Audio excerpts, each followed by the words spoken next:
Hello, I'm Dilek Tuna and you're watching A News. Let's take a look at today's top stories. US President Donald Trump says Iran wants to make a deal. UN nuclear watchdog chief calls Ukraine war the world's biggest nuclear safety risk. And UN Secretary General warns of global institutions' financial collapse.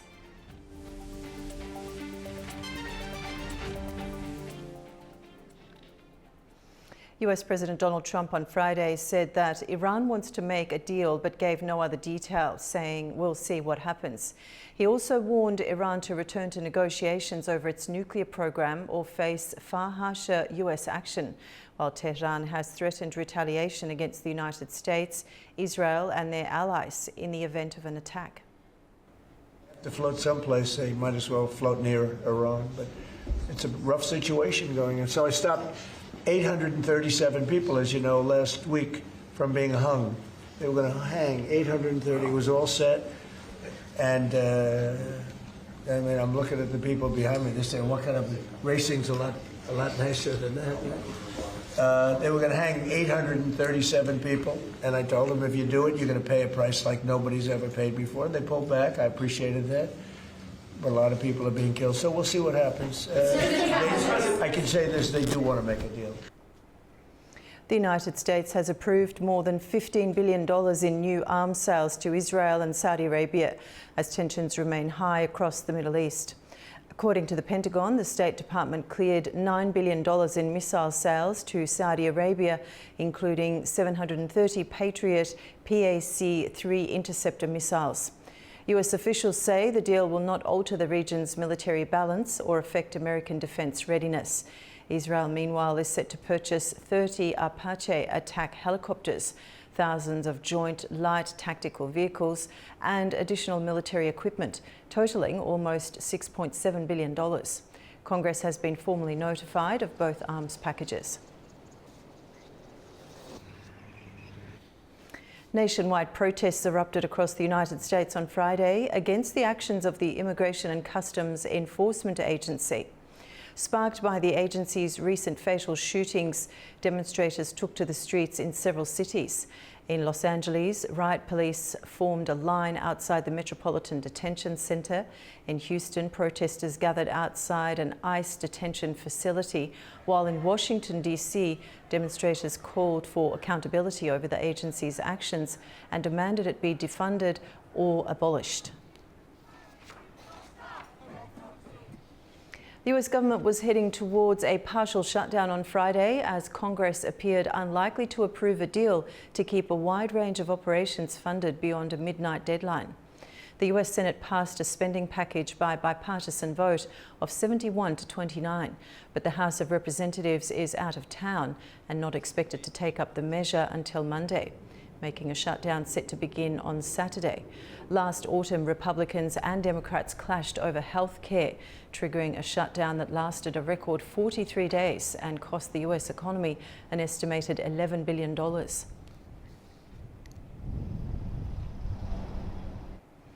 The head of the International Atomic Energy Agency has warned that the war in Ukraine remains the world's greatest threat to nuclear safety as the conflict approaches its fifth year.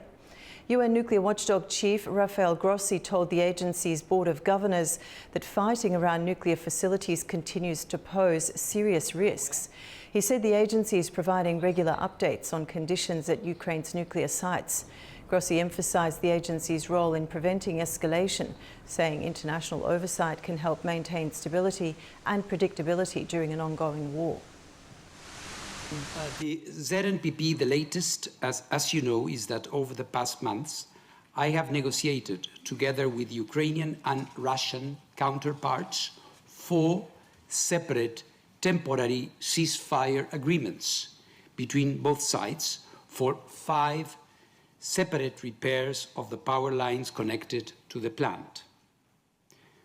Most recently, on Monday, 19th January, ZNPP was reconnected to its last remaining backup power line after successful repairs were completed under the latest temporary ceasefire.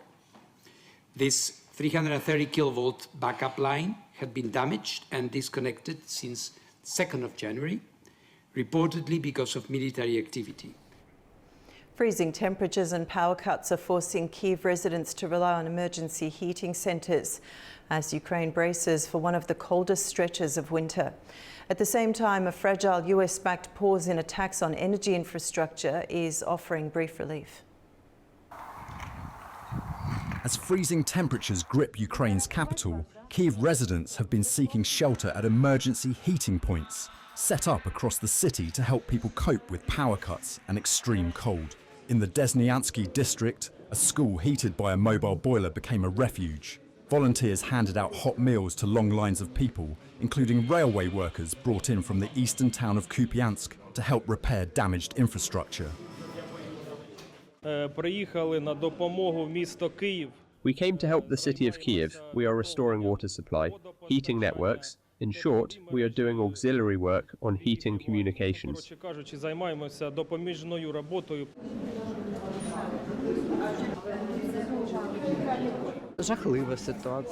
The situation is terrible, horrific. It was impossible to imagine that such a thing could happen in the 21st century. Weather forecasts warn temperatures could drop to minus 22 degrees Celsius in the coming days. School staff say they are prepared to keep facilities open around the clock as conditions worsen. We are doing this for victory, so that victory is ours, so that everything is fine. Meanwhile, Ukrainian President Volodymyr Zelensky said there were no strikes on energy facilities overnight, following a US-backed agreement aimed at reducing attacks on critical infrastructure. Speaking in his nightly address, Zelensky said Ukraine did not hit Russian energy targets and was ready to continue observing the pause. The American side spoke about refraining from strikes on energy infrastructure for 1 week, and the countdown began last night. How this proceeds depends, of course, on our partners, primarily the United States. Ukraine is ready to mirror this restraint, and today we did not strike Russian energy facilities. Russia has agreed to a request from US President Donald Trump to halt airstrikes on Kyiv until February 1st, as Washington pushes for a diplomatic path to end the war. Ukraine says it is prepared to reciprocate. The New START nuclear treaty between the United States and Russia is set to expire within days. Experts say unless the two sides reach a last-minute agreement, a move that would leave the world's two largest nuclear powers without formal limits on their strategic arsenals for the first time in decades. The world's last remaining nuclear arms control treaty between the United States and Russia is about to expire, raising fresh concerns over strategic stability and a renewed arms race. The New START treaty is set to lapse on February 5th unless Washington and Moscow reach a last-minute agreement. If it ends, the two countries would be left for the first time in more than 50 years without any binding limits on their strategic nuclear weapons. Signed in 2010, New START caps the number of deployed nuclear warheads, missiles and bombers, and allows inspections and data exchanges aimed at building transparency and trust. With the loss of New START now, and the loss or in the absence of the negotiation for some kind of replacement for New START, we continue this loss of communication between the two sides on these critical strategic issues. Having said that, I mean, Russia had suspended its participation in New START back in 2023, so we've not had these data exchanges for quite some time. That loss of communication matters. Without inspections or verified data, both sides are left relying on assumptions, increasing mistrust and the risk of miscalculation. The security environment has also changed. Russia has tested new nuclear-capable systems beyond the treaty's scope, while the United States is increasingly focused on China's expanding nuclear arsenal. The New START is one of the most important instruments of arms control. Its purpose is to ensure strategic stability and avoid an uncontrolled arms race and escalation risks. Meanwhile, the Kremlin says a potential off-ramp was left unanswered. Kremlin spokesperson Dmitry Peskov said Russia proposed continuing to comply with New START for 1 year after its expiration. Russian President Vladimir Putin has backed extending existing limits to buy time for further talks. US President Donald Trump has yet to formally respond, saying the treaty should be replaced with a better one, even if it expires. Some US politicians argue Washington should expand its arsenal to counter China, while Beijing rejects joining talks as long as US and Russian arsenals remain far larger than its own. If New START expires without a replacement, there will be no shared rules, no inspections and no formal limits. The United Nations is warning it could face an imminent financial collapse as unpaid dues from member states push the organisation into its worst liquidity crisis in decades.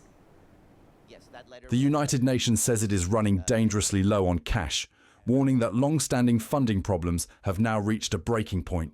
In a letter to member states, Secretary-General Antonio Guterres warned that the crisis is deepening and could soon lead to financial collapse. The UN says the problem is driven by two factors: the non-payment of mandatory dues by member states and UN budget rules that force the organisation to return unspent funds.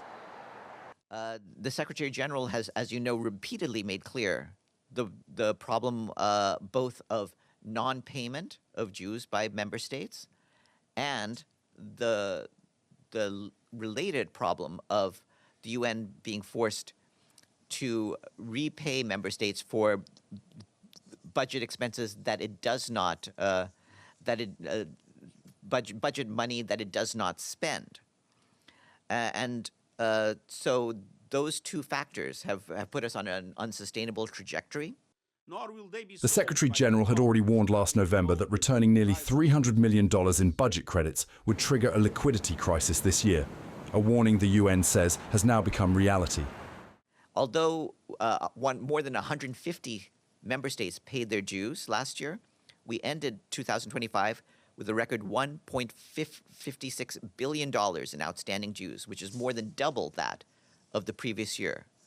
So unless either the payments come in or we're not compelled to spend, to return the monies that we are not able to spend because we didn't receive the budget, unless one of those two things happen, we face a real danger of running out of money. The warning comes as the United States, the UN's largest contributor, has cut voluntary funding and withheld mandatory payments to both the regular and peacekeeping budgets. The US accounts for 22% of the UN's core budget, followed by China at 20%. We do not have the sort of cash reserves and the sort of liquidity to keep functioning as we've done in previous years. And this is something that the Secretary General has warned with increasing strength each year. Founded in 1945, the United Nations has 193 member states and plays a central role in peacekeeping, humanitarian aid, and international diplomacy. But UN officials warn that without urgent action, programs and operations around the world could soon be at risk.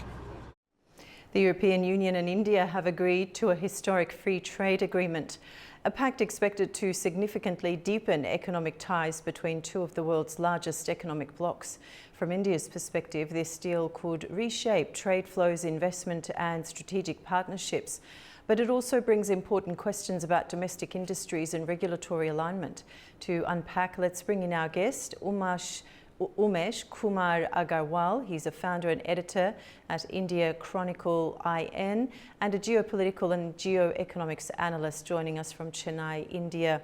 Umesh, welcome to the program. Thank you very much. Now, this is being called a mother of all deals in some quarters. From New Delhi's standpoint, what are the core economic and strategic benefits India expects from this agreement? The basic thing is a lot of tariffs will be rationalized, reduced, and by value around 99% of the trade will happen in zero duties. From day one, India will be able to export with zero duty tariffs to 27 member EU nations.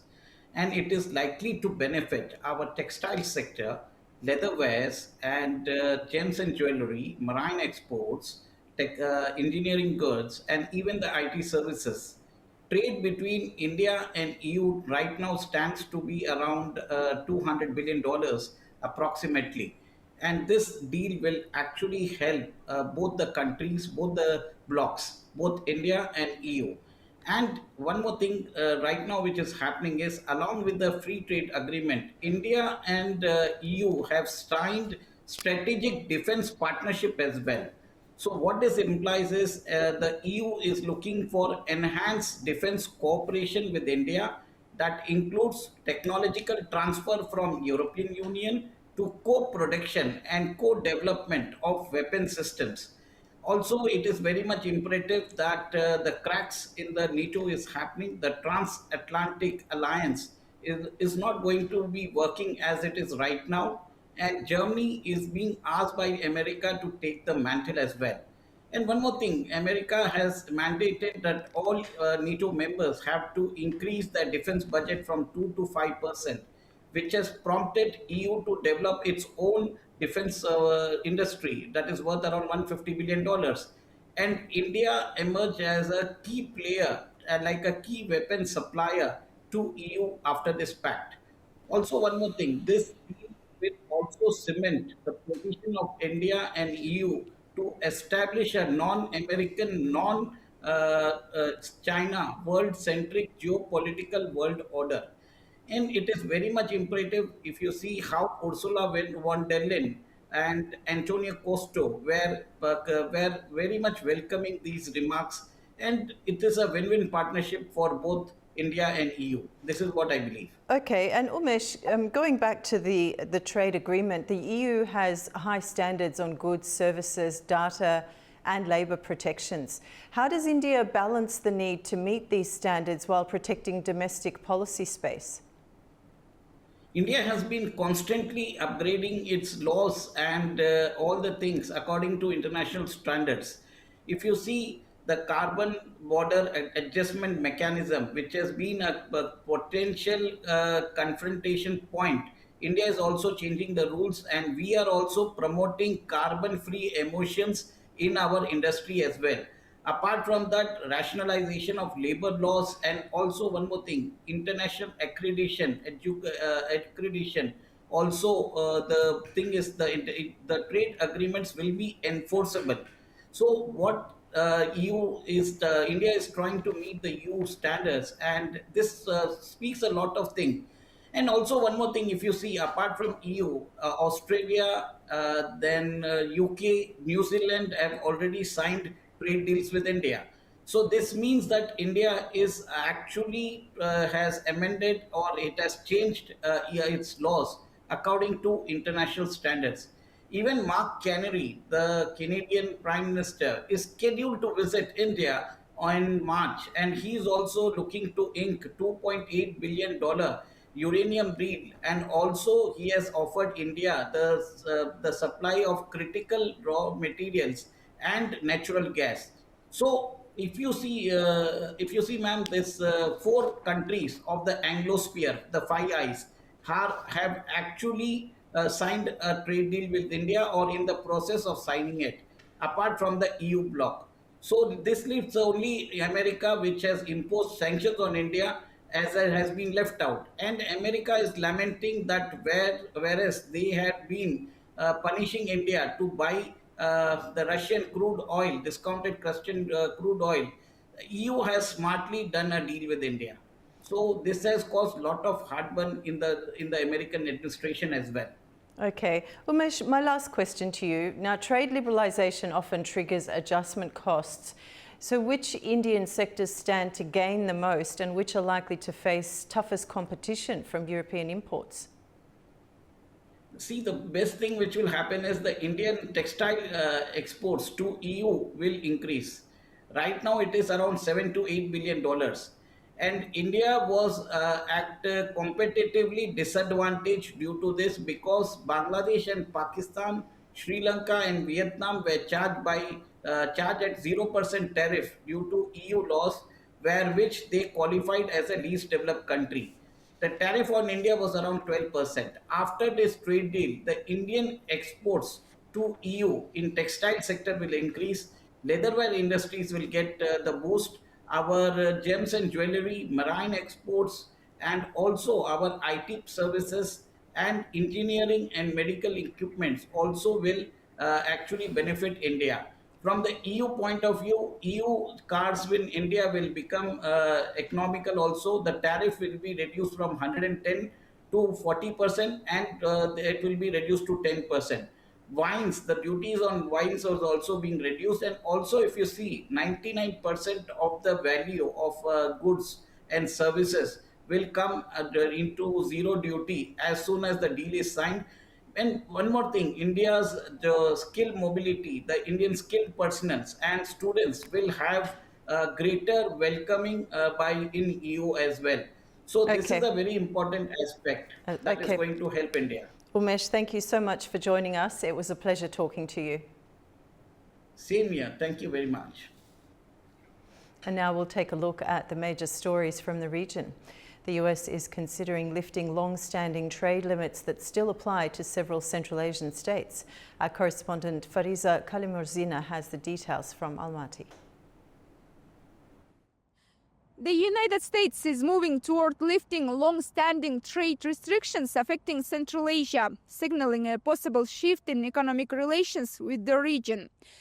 Speaking at a Senate hearing, U.S. Secretary of State Marco Rubio said the White House supports repealing the Jackson-Vanik Amendment for Central Asian countries. Addressing the U.S. Senate Foreign Relations Committee, Rubio described the measure as outdated and no longer reflecting current political and economic realities. He said lifting the amendment would create new opportunities for economic cooperation and allow the United States to develop more flexible and deeper partnerships across the region. Rubio highlighted Kazakhstan, noting that the country has met the required conditions and previously passed a review by the World Trade Organization, confirming its transition to a market economy. At the same time, he stressed that repealing the amendment requires formal legislative action and a vote in Congress. Lawmakers also confirmed that the draft bill has already been prepared in the Senate. The initiative to fully remove the amendment's application to Central Asian countries is now ready for additional consideration. For Kazakhstan, the issue has remained unresolved for years. While the amendment was lifted for Ukraine in 2006 and for Russia in 2012, Kazakhstan, along with Kyrgyzstan, Uzbekistan, Tajikistan, and Turkmenistan, remains formally subject to it. And in the summer of 2024, Kazakhstan's Ministry of Trade again appealed to Washington, saying the country is ready to expand non-resource exports to the United States across 90 product categories. Adopted in 1974, the Jackson-Vanik Amendment originally restricted trade with the Soviet Union over limits on immigration. And after the collapse of the USSR, it was automatically extended to former Soviet republics. Fariza Kalimurzina, Almaty, A News. The EU will provide 20 million euros to strengthen the logistical capabilities of the Armenian armed forces. The funding will focus on protecting civilians during crises and improving readiness for possible international missions, including EU operations. It will expand a 2024 program, scaling a temporary camp to brigade size, bringing total EU support to 30 million euros. EU Foreign Policy Chief Kaja Kallas said the aid strengthens security cooperation and promotes peace and stability in Armenia and the South Caucasus. Iran's Foreign Minister Abbas Araghchi has held high-level talks in Istanbul with his Turkish counterpart as Ankara steps up efforts to diffuse rising tensions between Washington and Tehran. He also met with President Recep Tayyip Erdogan as Turkey positions itself as a potential mediator in the widening regional crisis. Our correspondent reports from Turkey. Iranian Foreign Minister Abbas Araghchi visited Istanbul on Friday, where he held closed-door talks with his Turkish counterpart, Hakan Fidan. At a joint press conference after the talks, Fidan said Turkey was ready to support a diplomatic solution to the ongoing regional crisis amid fears of a looming U.S. attack on Iran. Stressing Turkey's continued opposition to any military attack on Iran, Fidan said U.S.-Iran talks should resume over Iran's nuclear program. Once those talks begin, he said, other outstanding differences between the two sides can be addressed individually. Arakci, for his part, welcomed Turkish efforts to de-escalate tensions in the region, describing Turkey as a neighbor and friend. He also said Tehran was prepared to resume nuclear talks with Washington. But those negotiations must be fair, he added, saying Iran would never enter talks while under the threat of U.S. attack. Arakci said Tehran was ready to hold talks but was also preparing for war, adding that Iran's ballistic missile capacity, which it needs for its own self-defense, was not up for negotiation. Both foreign ministers also accused Israel of instigating conflict in an already volatile region. Following the joint press conference, Arakci also met Turkish President Recep Tayyip Erdogan for closed-door discussions, details of which were not immediately made available. A key NATO member, Turkey in recent days has embraced the role of mediator in hopes of averting another conflict between the United States and Iran. On Friday morning, Erdogan spoke by phone with his Iranian counterpart, Masoud Pezeshkian, saying Ankara was ready to facilitate diplomacy between Tehran and Washington in hopes of diffusing the crisis. This is Adam Maro for A News in Istanbul, Turkey. Turkey's foreign minister has publicly accused Israel of trying to persuade Ankara to take military action against Iran, adding a new layer of tension to an already volatile regional landscape. The remarks come as fears grow about wider escalation, the security of energy routes, and how regional powers are positioning themselves diplomatically. Let's bring in our guest, Associate Professor Dr. Zaur Gasimov, Turkish from the Turkish-German University, joining us from Istanbul, Turkey. Professor, welcome to the program. Thank you for having me here. Now, Ankara is accusing Israel of trying to draw it into military action against Iran. How serious is this allegation, and what does it tell us about Turkey's current strategic posture? Well, along with Saudi Arabia, Israel, and the Republic of Turkey belong to the main regional powers in the MENA region, in the region of the Middle East, and in the broader context, of course, Iran used to belong to the regional powers as well. In the last year, we have witnessed a rapid weakening of the proxy system controlled by Tehran, and we have seen several examples of Iran's weakening in the regional context, and also in the context of the 12 days war with Israel last year. So having said that, we see that, of course, Ankara tries to intermediate between Iran and the West. Yes, the interests of Israel and of the Turkish Republic are different in many parts of the Middle East, in Syria, as well as in other parts of the Arab world. But there are also points of common interest, and it is perceived differently. But at the end, the nuclear program of Iran is not corresponding with the interests of any country in the region. That would change dramatically the symmetry in potential and in other terms. So there is also a consensus, and a country like Azerbaijan tries since several years to intermediate between Israel and Turkey. There are points there are chapters in the book of Turkish-Israeli relations which can be deepened, and the dialogue of these two regional powers is essential for the long-term peace. And actually, the long-term peace in the region is perceived a bit differently in Jerusalem and also in Ankara. But at the end, that is what corresponds with the long-term interests of the Jewish state and also of Turkey. Okay, and Professor Zar, with US-Iran tensions high as it is, how dangerous is this moment, and could diplomatic pressure give way to miscalculation or confrontation amongst proxies?